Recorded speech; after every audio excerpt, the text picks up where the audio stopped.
Welcome back to the channel, Guitars, Mods, and Music. I'm Paul. The beautiful Vita is behind the camera. Today we're going to put roller saddles on my 1997 Flying V 67 reissue. Why would I want roller saddles? Well, I've got a Duesenberg tremolo coming from Germany. Should be here tomorrow, and I want to get this set up and intonated before I put it on. So there's some tricks and tips to this. It's not as cut and dry as you would think it would be. We've done a video recently on that Les Paul setting right there with a roller bridge, and we put the whole thing on. Some of these bridges don't have the small pin thread all the way through, so sometimes it's hard to find the actual proper bridge for these. It's cheaper just to change out the saddles, so that's what we're going to do. So the first thing you do is take some measurements. So you can use feeler gauges. I like to go right between, on the last fret, between the string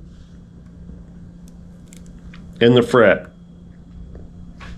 On the last fret, see what you got, write it down, you know where you need to go back to. I also like to take my dial caliper, zero it out, and I'll take it and I'll set it right there on the pick guard, and I'll drop it down to the top of the string.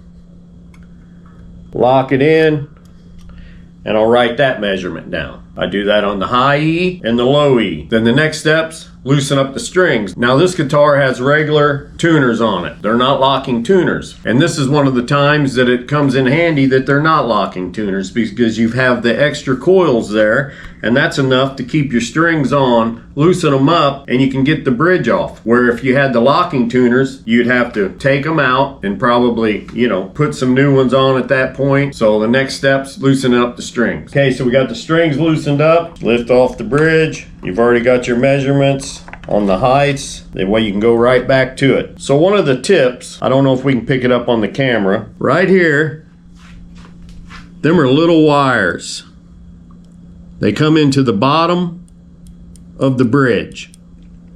Them little wires are like a triangle, and they set there in that little groove. And when you run your screw through, it catches on the end of the screw. That keeps these from not moving around. See how they're not moving around? That's the only thing that keeps them from not moving around. So when you put the tremolo on, if you didn't have something like that, these things would flex back and forth. They'd tip up and down.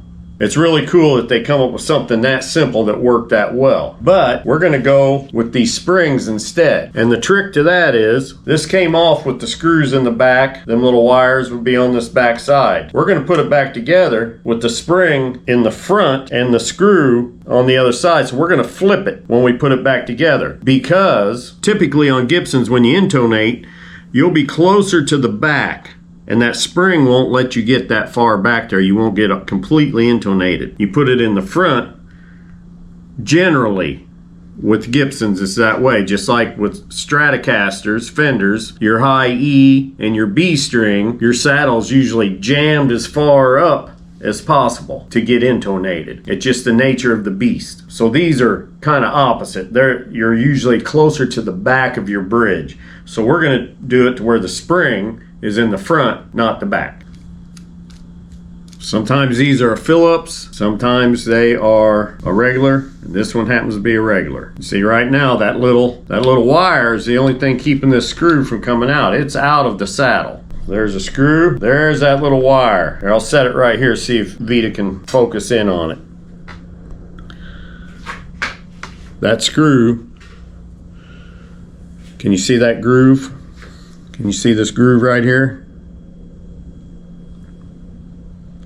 That wire sets right in that groove, and that's what keeps that thing from moving up and down. We'll save them, and we'll save these saddles. In case I don't like the Duesenberg, I can put it all back together. Put it in a bag with the part number of the guitar on it, and good to go. We'll take all these out, put the others back in. One of the tips for you is when they dip these saddles, it don't matter who they are, where they come from, a lot of times there'll be a little bit of chrome or whatever they're dipping it in. Take a small file if you need to. These look pretty good, but you might want to take a small file and make sure there's no extra dip on there. That's nice and smooth. Take your saddle, just take your bridge, put them in there, run them back and forth. Make sure they're not gonna hang up. Nice and smooth. They fit down in there nicely because there's such a fine line between them setting in there properly. If there's a little bit of the hot dip that they dip these in, then it won't set in there flat. So all you have to do is take your file, kind of knock anything off that might be rough. Takes a minute, no big deal. The tough part of this project is slipping these springs in. We want the spring on the same side as the head of the screw, and we're going to turn this around backwards this time, so where the screws are on this side.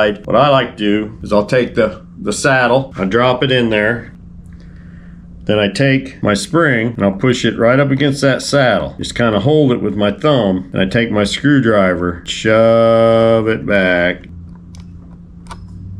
Once you have it in there, it comes time to put your screw in. Just keep that held to the one side as far as it'll go. Get your screw started.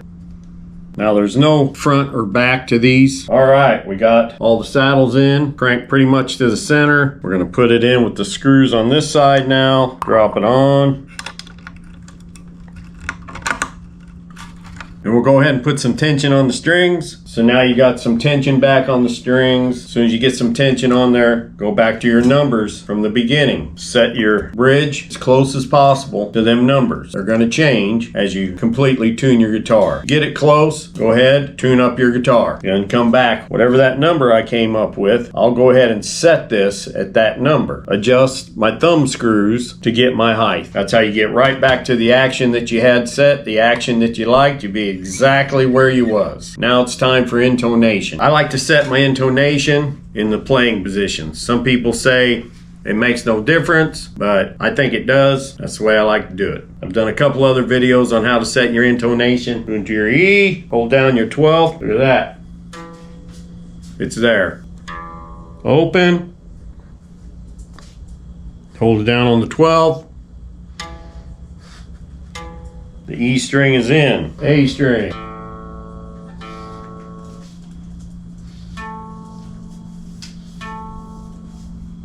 The A's out a little bit. So a little goes a long way with these. What I'm going to do is move it this way. That should sharpen it just a little. And that wasn't much of a turn at all. Go back, tune.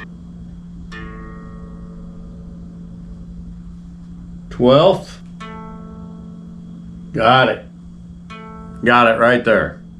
So you go down through, do it to all of them. Then come back to your E string, double check, and that's it. That's all it takes. Intonation's done.